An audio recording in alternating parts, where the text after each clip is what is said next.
Hi guys, it's Escalax, and today we're going to be continuing to play Civilization.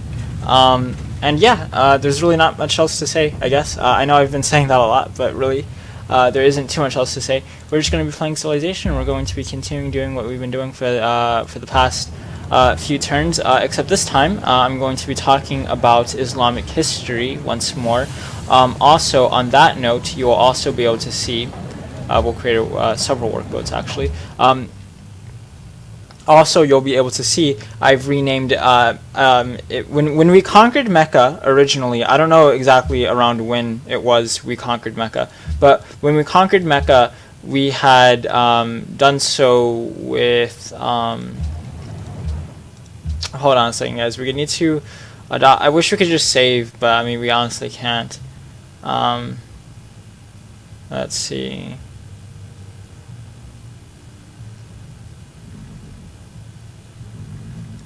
We'll get honor just because we will be able to. I'm pretty sure we'll be able to purchase great generals with faith now.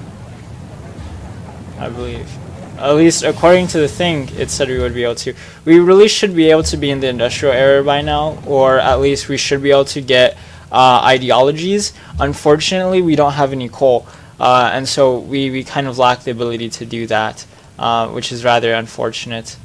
But in any case, as I was talking about before, we're going to be talking about Islamic history. I know we talked about that before, but I have an Islamic history exam coming up, so I figure what better way for me, at least personally, to study Islamic history, as well as for you guys out there to study Islamic history, than studying Islamic history, or at least preparing for an Islamic history exam.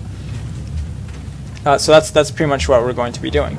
And then also, on further note, as well as I was talking about before I kind of got sidetracked talking about, whatever it was I just decided to talk about, I also wanted to note that, again, we changed the name from Mecca, because we conquered Mecca, as you guys know. We conquered Mecca from the Abbasid Caliph, Harun al-Rashid. And after we conquered Mecca, we kind of let it stay as Mecca. Then we converted the city to Catholicism, removing Confucianism as well. So Confucianism is no longer religion within this game. The last stronghold of Confucianism within this game was actually Frankfurt. However, as we know, we conquered Frankfurt as well, and Confucianism pretty much no longer exists, right? Obviously, Confucianism still has some, strong, has 3 followers within Frankfurt, as you guys can see down there, 3 followers.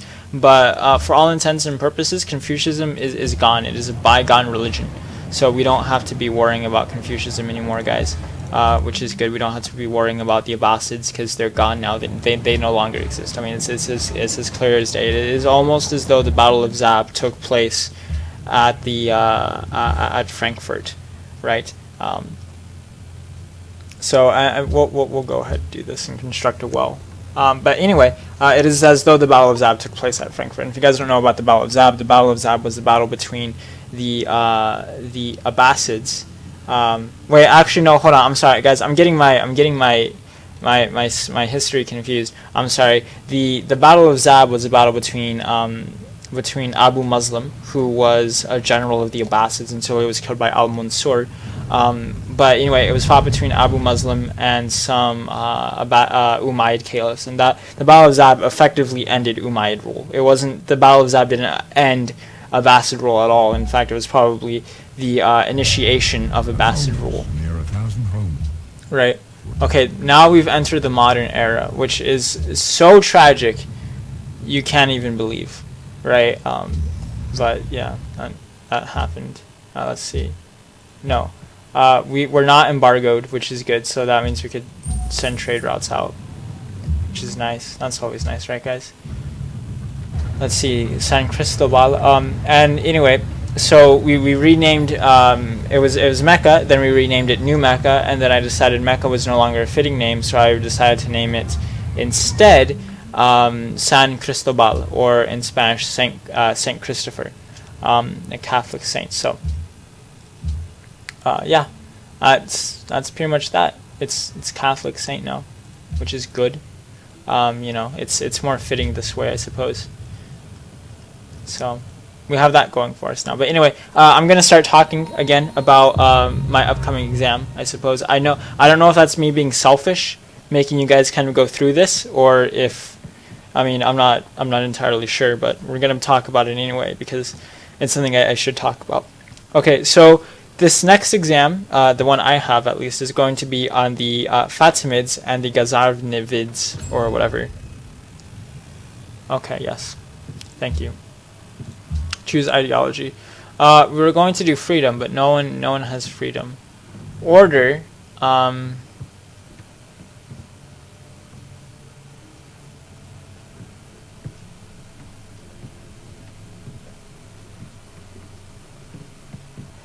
You know, we should go with order, just because I feel as though if we get order, I've never gone order anyway, so we should go order. But let's see, local happiness monuments, but manners, falls.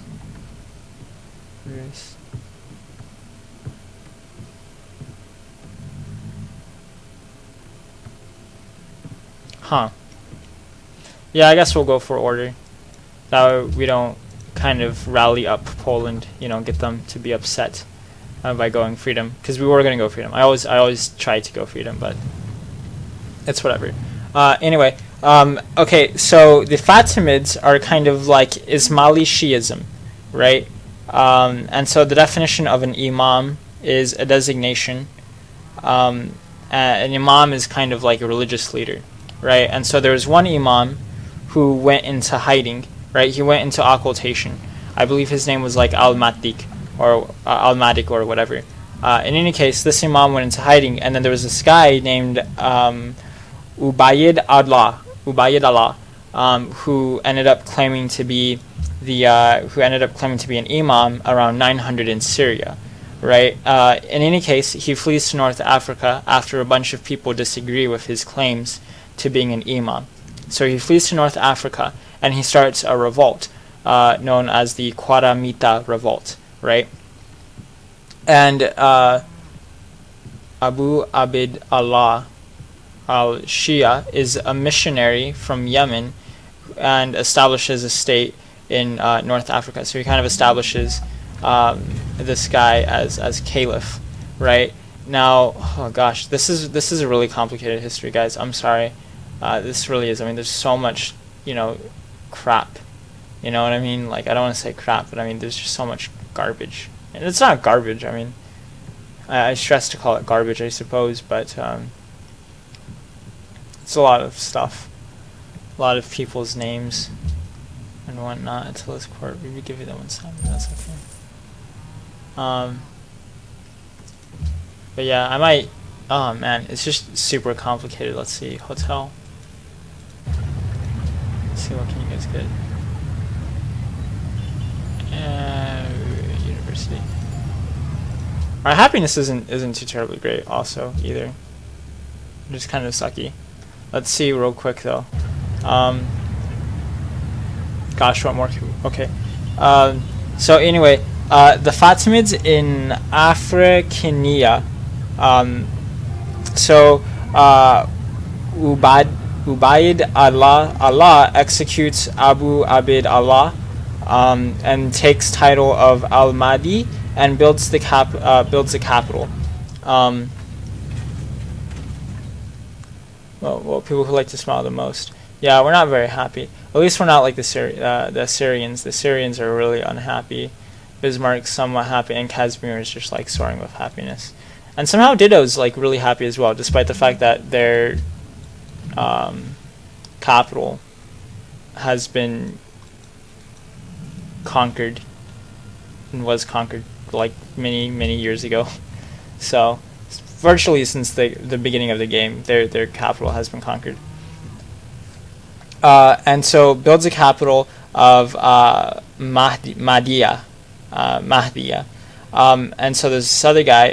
Okay, there isn't this other guy, but there's the Abu Yazid revolt in 943 to 947. There's Qadi Numan, and this is an individual, and he ends up dying in 974. As to what significance he has, I have, quite honestly no idea. I'm just reading off of my notebook. My teacher, I stress to call him a professor, although I'm sure he would enjoy to be given the title professor. He would enjoy for me to call him professor. I'm sure, no doubt, right? No doubt. But I will not give him such honors. In any case, there's a caliph. Oh, there's peace going on. There's a caliph, Al-Mu'iz, from 953 to 975, and this is guy's a caliph and a general. And so beneath him, there's this thing called Jawhar, conquest of Egypt, and foundation of Cairo. Okay, so I'm going to end this video here, and I'll continue talking about what I'm talking about later on. Thanks for watching, guys. See you.